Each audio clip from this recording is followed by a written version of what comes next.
Welcome. Welcome to the Ministry Forum podcast, coming to you from the Center for Lifelong Learning at Knox College, where we connect, encourage, and resource ministry leaders all across Canada as they seek to thrive in their passion to share the gospel. I am your host, the Reverend John Borthwick, Director of the Center and Curator of all that is ministryforum.ca. I absolutely love that I get to do what I get to do, and most of all, that I get to share it all with all of you. So thanks for taking the time out of your day to give us a listen, whether you're a seasoned ministry leader or just beginning your journey. This podcast is made with you in mind. Well, you've heard it said that you have to start from the beginning. It's a very good place to start. And always write about, maybe talk about what you know. And so today, we're kicking off our very first episode of the Ministry Forum podcast, talking all about me. Let's call it a long introduction into the origin story of John, the director of the Center for Lifelong Learning at Knox College and curator of ministryforum.ca. This will be a rarer format. Rarer, that's a funny word. Format for our future podcasts. Just me talking endlessly. But we may turn back to it occasionally for the right reasons. So let's talk about lifelong learning and how it really has been the story of my life up to now. For as far back as I can remember, I was a curious child, questioning everything, voraciously learning, exploring. Now, let's not confuse things. My passion for learning wasn't fostered by the education system. Sorry, any teachers out there. In fact, I often found myself not fitting in well with that kind of environment. I quickly gleaned what I needed to do to get by, but saved my real interests for outside of school hours. I'm recognizing that I may be starting to sound a little bit like the narrator of Young Sheldon. All this to say that as a child and youth, I loved learning things. Nature, birds, animals, the world, geography, history, warfare, a keen interest in, strangely enough, the War of 1812, sparked by many visits to various forts around Lake Ontario and Lake Erie with my parents. The First World War, the Second World War, as well as a whole bunch of stuff in the Roman Empire, and a fascination with medieval Europe. These were kind of my interests. I could be found with my head in a book often. I read those Funk and Wagnalls encyclopedias that you get from the grocery store. Do some of you remember those? I know I'm dating myself.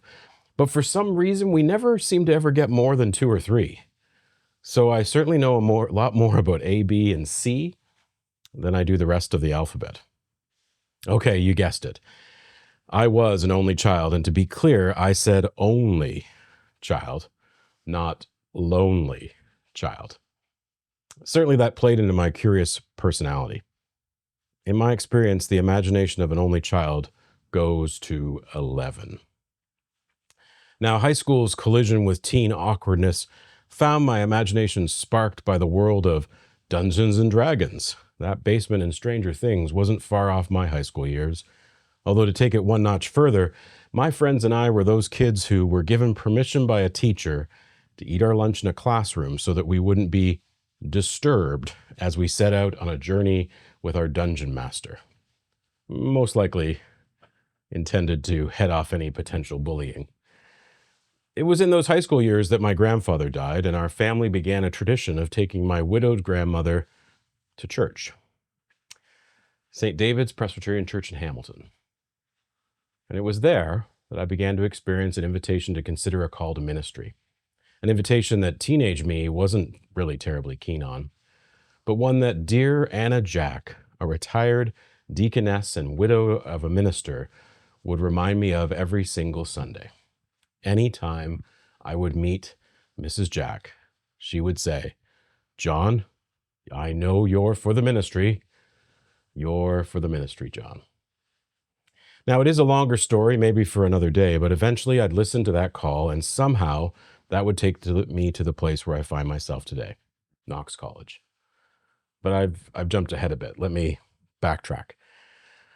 When I entered McMaster University for a bachelor in history, interestingly enough, on a mission to study medieval history specifically, a dream that went up in smoke in my second year when I discovered, to my horror, that the entire medieval studies program seemed to have been disbanded. It was an academic glitch that I had no knowledge of and no backstory about. It just didn't appear. All the courses that I had wanted were no longer being offered. Hello, smorgasbord of a BA in history with a minor in political science. I ran the gamut, if you look at my transcript. There wasn't too much that was similar. And for all Anna Jack and the members of St. David's, my home church in Hamilton, Ontario, knew, I was for the ministry. I was confident that I was really not, and I hoped that my post-secondary education would find me a way out.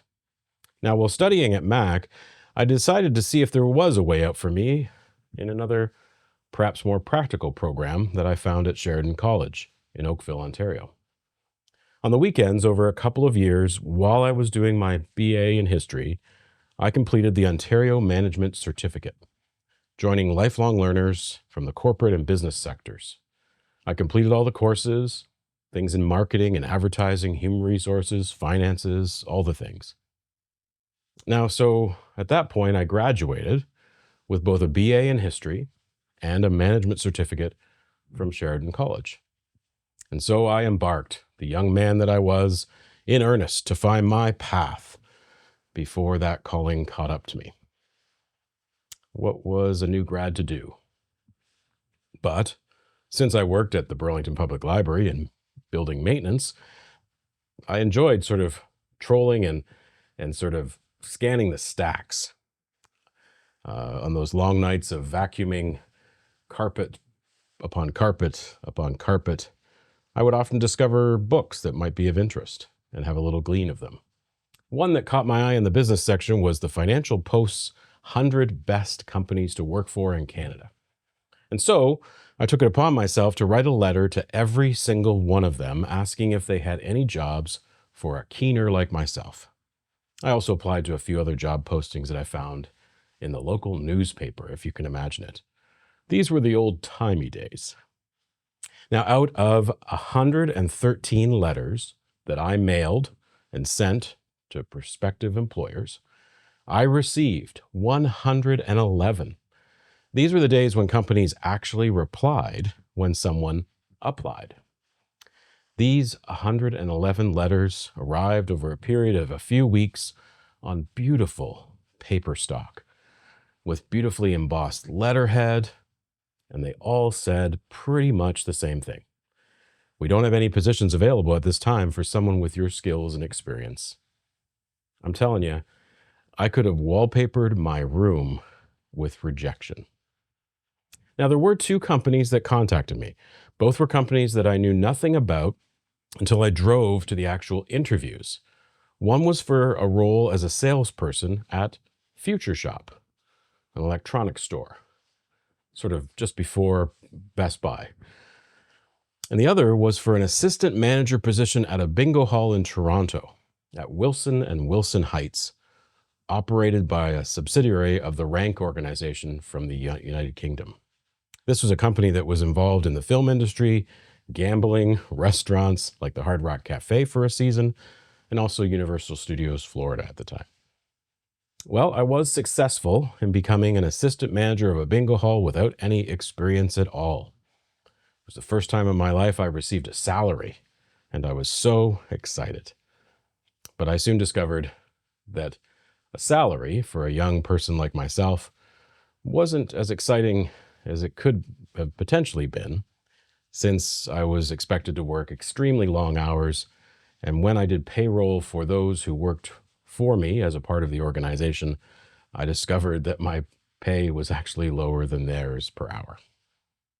So I didn't stay long. As I said, I moved on to the world of haberdasheries, starting again without any experience in retail as a full-time associate at Steel, what used to be called Big Steel Man back then, and then on to Moores for a season of my life.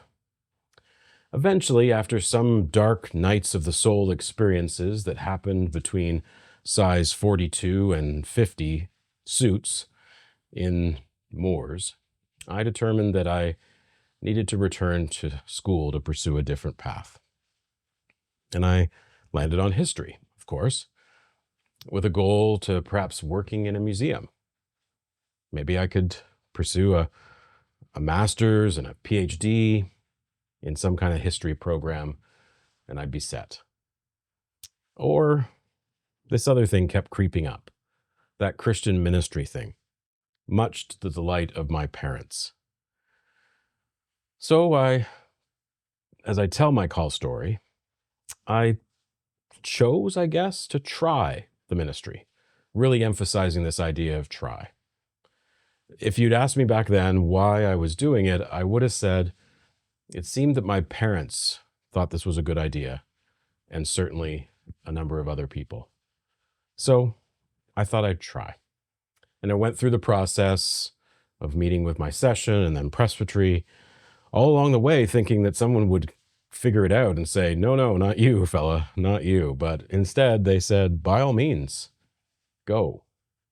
And so eventually it led me to sitting in the chapel at Knox College one early September.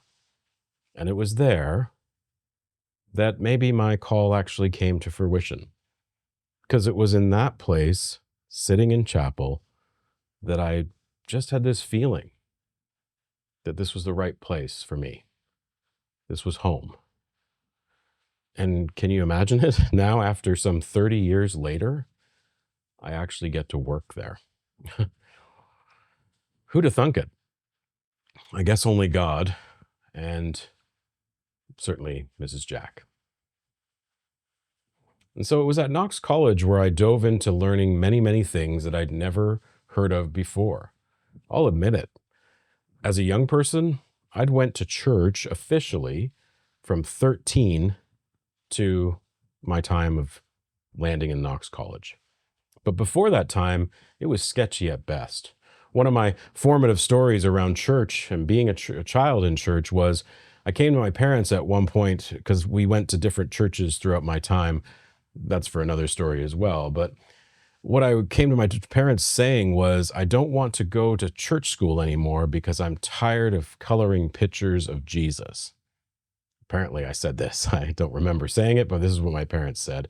And they told me, well, if you're going to stay in church, you have to sit there and you have to be quiet. So that's what I did. And so I must have taken in some things occasionally. But I actually remember most flipping through the Bible, and often it would land me in Revelation for some reason.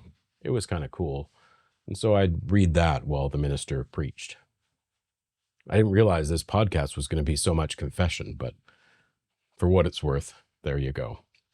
All that to say, when I turned up Knox College, I felt really out of my depth.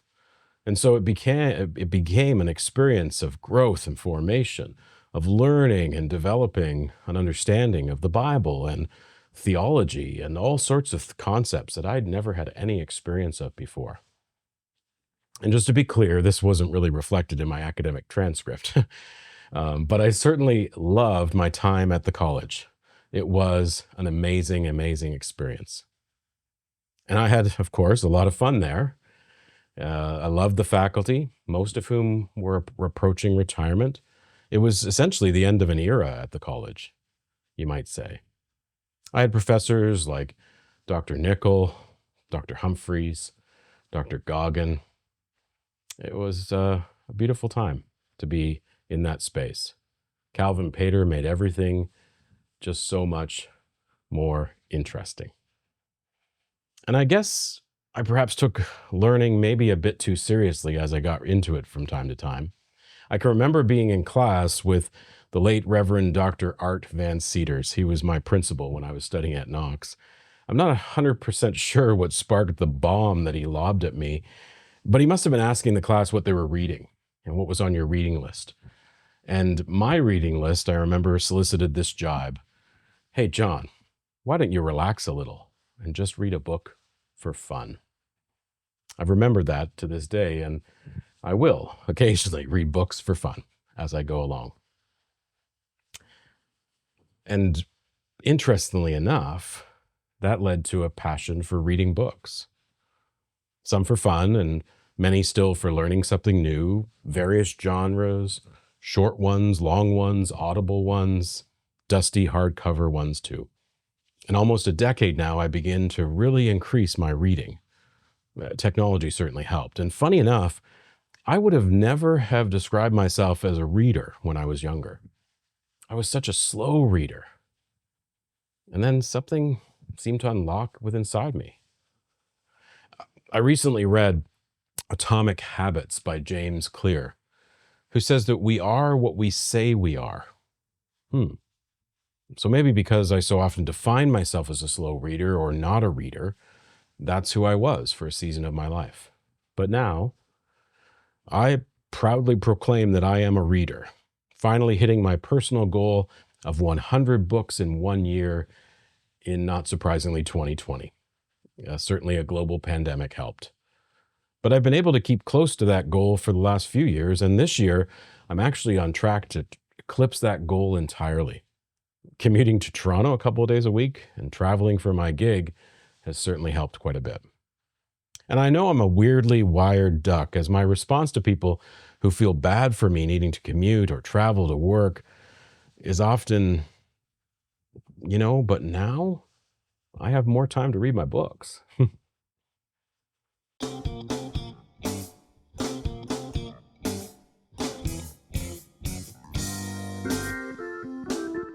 A bit we are considering for the Ministry Forum podcast is to occasionally insert an unpaid commercial break. We're doing this because we get to use Fork and Spoon by Kevin MacLeod from filmmusic.io as an interlude.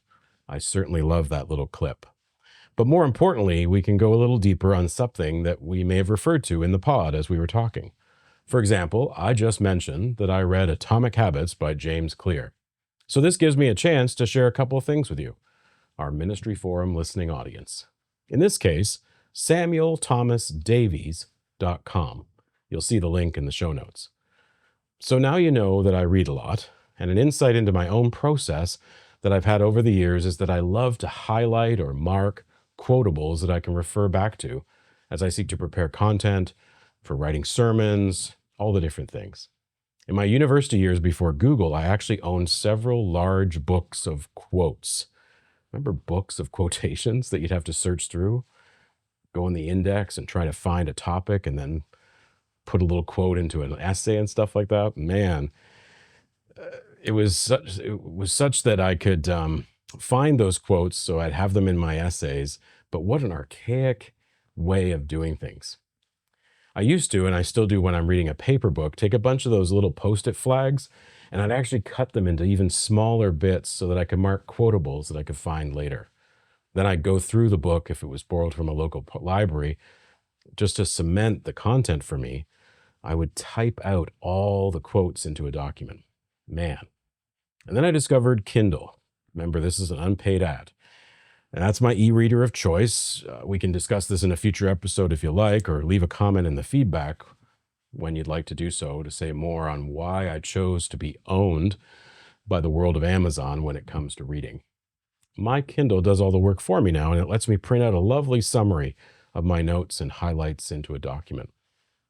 I file these and I refer to them from time to time as I recall, hey, I read that book. I remember a quote from that book. I think it was this one.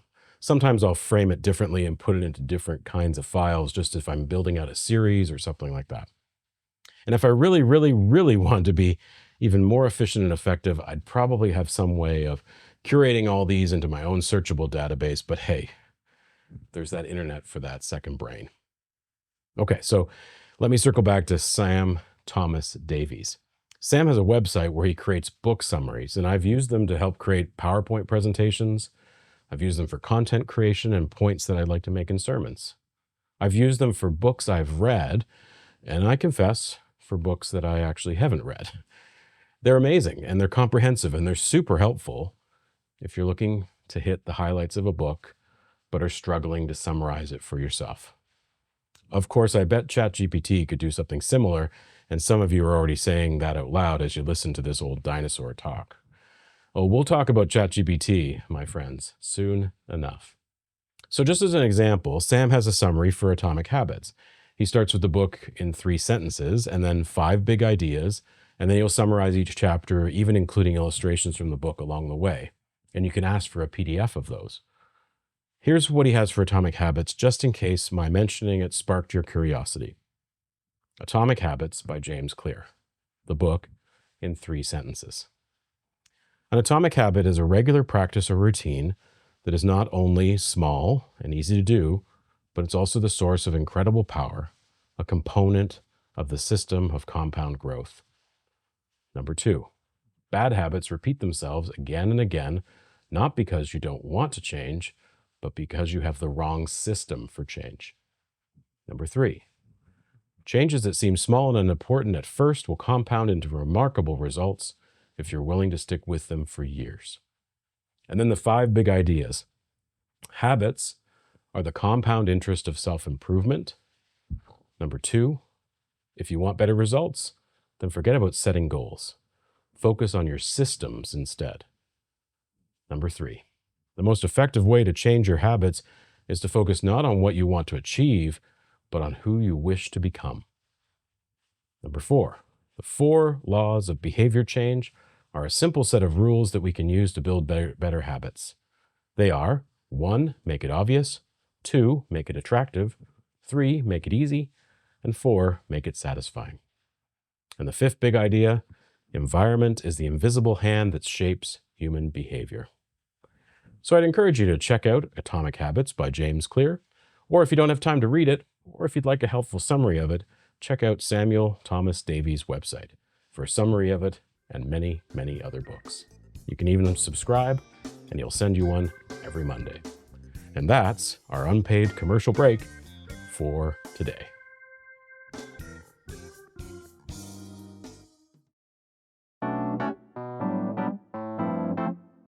Back to my times at Knox College, and another glimpse into the mindset of one who seems to have been made for lifelong learning. In a similar way to my undergraduate years, I guess I had some time on weekends. That's kind of disappointing, especially Saturdays. And it was on those Saturdays that I had the pleasure of meeting a future mentor and wise guide, the Reverend Dr. Bill Lord. My occasional Saturdays with the Lord would transform my future in ministry. Why, you ask? Well, Bill Lord was the director of continuing education offered through the Toronto School of Theology during my Knox years, a role he held for 15 years. Bill hosted these Saturday and occasional weekday workshops for ministry leaders that featured leading experts in congregational ministry and church leadership, many from the Alban Institute, and other leading scholars from across North America. I remember when we first met, Bill said, "So where are you from, John?" And I said, "Knox College. I'm an MDiv student there." And he said, "What are you doing here?" And I say this with all due respect to my alma mater and where I'm devoting my life to today. I said these words: "I'm here because they aren't teaching me there what you are sharing here.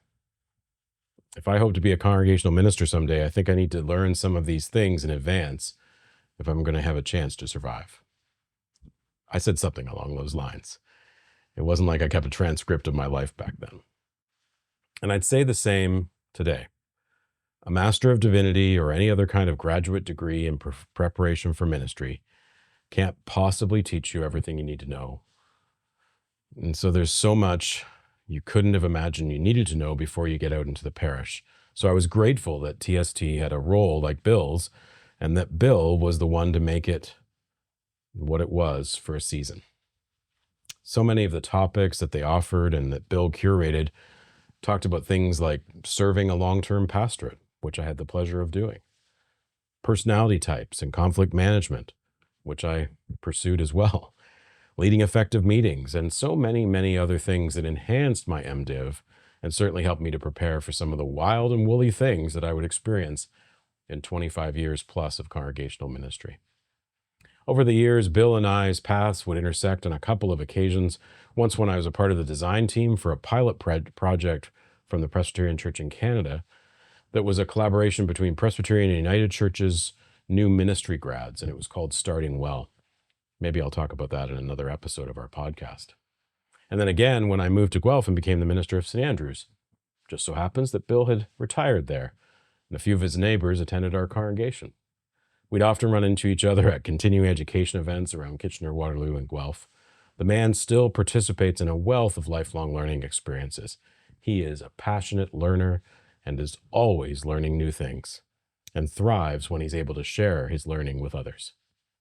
And so when he was leading a United Church peer support group, he invited me to join so that by his invitation, they could be more ecumenical. And when I was called into this new role as the director of the Center for Lifelong Learning, I reached out to Bill immediately. He so generously passed on wisdom that he received when he started out his role at TST. He said many things that have helped to shape what you have seen coming from Ministry Forum over the past year, but no better advice did Bill pass on than this. The same advice that he received in his first few weeks so long ago. He said, people don't engage with an institution. They engage with a person. It's about relationship. They're looking for a relationship. Since day one as a director of the Center for Lifelong Learning at Knox College, I've tried to live by this advice. And that's why we say things like, you are not alone as you do ministry. And why we delight in feedback that says, just knowing you're there is a support, my brother. Bill and I continue to meet on occasion, and he always comes prepared with his little notebook with tidbits and nuggets of sage insight and caring lived experience. I'm actually looking forward to interviewing Bill for a future podcast episode. I'd love to introduce you to the man who is so influenced and so generously passed on his wisdom and experience to me over the years. So before I leave my time at Knox College, let me share a wild coincidence related to my current role at the college that was shared with me when I started last year in August. Some people were going through some old files that were being purged, and someone came across a document from the Knox Ewart Graduates Association from 1995. It was when KEGA itself was formed as a result of combining the two graduates associations, Knox and Ewart. The document sent to KEGA members details a meeting that took place in Guelph between ministers who served 3 of the 4 Guelph churches at the time. Xander Dunn and Elizabeth Long from Knox, Herb Gale from Westminster St. Paul's, and Peter Darch and Susan Schaefer from St. Andrews, where I would serve as the incumbent to Dr. Darch some 8 years later. The topic: ideas re how Knox College can support its graduates. Over a dozen interesting suggestions were generated, but this one in particular jumped out at me. This bullet point said, hire someone to be responsible for continuing education for the college. I don't know, maybe it's just me, but I just find that so fascinating to think that 32 years ago, a meeting took place, possibly in the parlor of St. Andrews, Guelph, and it was suggested by my predecessors and others that Knox College should hire someone to take care of lifelong learning. And then that person becomes me. That is some strange working of the Spirit there. So upon graduation from Knox College, I was blessed to be called to Rexdale Presbyterian Church, where I served for 5 years. And then I was off to St. Andrews in Guelph, where I spent the next 2 decades of life in congregational ministry. And it's been over that 25-year plus span of service in congregations that I took full advantage of both the time and the monies made available in the calls to ministers for continuing education and study leave. I used every ounce of my study leave time and every cent and then some, adding some of my own funds into my continuing education. Now, while serving at St. Andrews, when I was blessed with cost of living increases from time to time, I would actually instruct our treasurer to simply add the dollar amount into my continuing education allowance so that I might be able to enhance my voracious appetite for learning. It was also at St. Andrews where I discovered the PCC's intermission, definitely a topic for another episode of our podcast. Over the 20 years of service with that congregation, I was able to take 3 intermissions, which technically aren't to be used to intentionally learn something, but they are certainly allowed for more time to read and experience silent retreats. But mostly and primarily, what I love about the PCC's intermission is they're for rest and rejuvenation after long stretches of carrying the mantle of ministry. I couldn't have continued to serve in congregational ministry effectively without these opportunities. And I have so much more to share about intermissions, but more on that another time, I promise. It might seem weird to summarize 25 years of congregational ministry in just a few short sentences, and I'm certainly happy to chat more with any of you about my experiences. It was quite the adventure. But for the sake of this introductory episode, I just wanted to lean into the lifelong learning aspects and how it has been kind of the metronome for my life. So let's now jump ahead to COVID-19. If that wasn't a case study in lifelong learning, I don't know what might be. I can remember we went from everything carrying on as per usual to an announcement. And if you want a little chuckle, it's actually recorded on YouTube. It was our first ever video recording made of a service at St. Andrews where Rev John Borthwick is telling the Spartan crowd that we are likely going to close down worship for a few weeks. But don't worry, everyone, we'll be back soon. And by Sunday morning, 7 days later, my head is absolutely filling the rectangle of some newfangled, at least to me and some others in our congregation, of a technology platform called Zoom. Man, what a learning curve we were on. Parts of which I couldn't have survived without the dedication of one of our elders. Shout out to Peter DeVries, who took so much on from a tech perspective to ensure that we were live every single Sunday for a year, except when we shut down the feed so that we both could get some much needed downtime. And Lauren Wasluck, our logistics and creative lead, her know-how in the area of digital communications transformed my weekly rhythms and saved me from the precipice of burnout yet again in ministry. Everything took so much time since it wasn't stuff that I was familiar with. I was watching so many YouTube videos, surely discovering people like Brady Shearer and Jim Keat and Kat Mullaville. It was like walking through molasses. And in some weird ways, it was also so liberating. I'm going to be honest, there were parts of the pandemic season that I absolutely loved. We could try new things. We could do things differently. We could worship in different ways using the technology we had.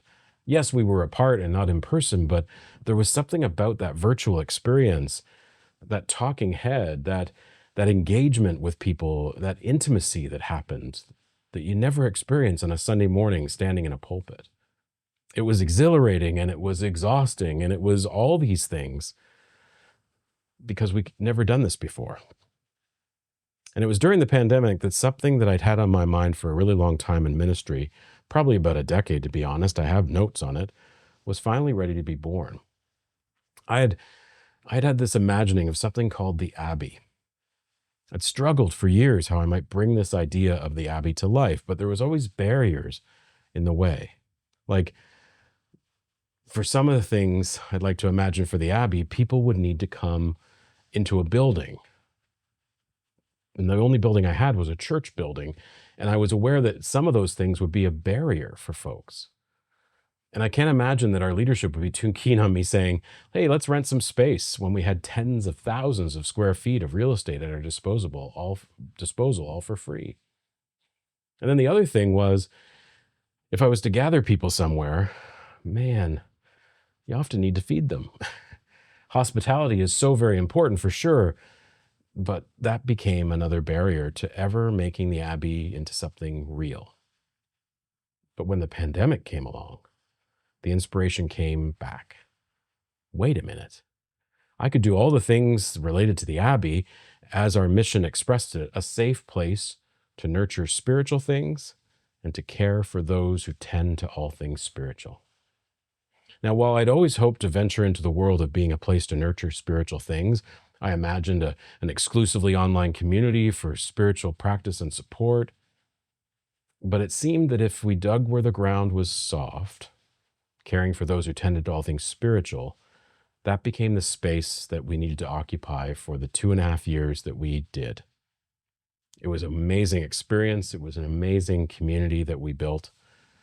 We'd offered space for conversation and support. We'd offered timely webinars on topics that were needed for the days that we were living in, like launching with a hybrid ministry kind of 101 by an amazing guy called Ryan Panzer. We offered sessions on burnout and conflict and compassion fatigue and so much more. I loved the Abbey and what we started to do there, and I so appreciated the support and encouragement that came from the congregation I served, as well as the investment of some resources from our presbytery. Our presbytery was amazing in making sure that congregations got the resources they needed during that really, really challenging time. And then one day, not in the same way as Mrs. Jack telling me you're for the ministry, everything changed and the trajectory of mine and the Abbey's life would go in a much different way. It's probably, really, truly, in my entire life, the time that I felt fully called into something. I mean, there was often tactics and influencers and people that were involved in sort of shaping and moving me in certain directions. Circumstances had played parts. In the big picture, the widest vision of calling and vocation, I could certainly say that there was something going on in my call to congregational ministry and to serving in a different congregation, and all the paths I took were certainly a part of something big, of a call of some kind. But when the call actually came out of the blue, that allowed me to experience a calling to serve the church and ministry leaders in a different way, that brought me to where I am today, as the director of the Center for Lifelong Learning at Knox College. A return to the place where I first felt spiritually home.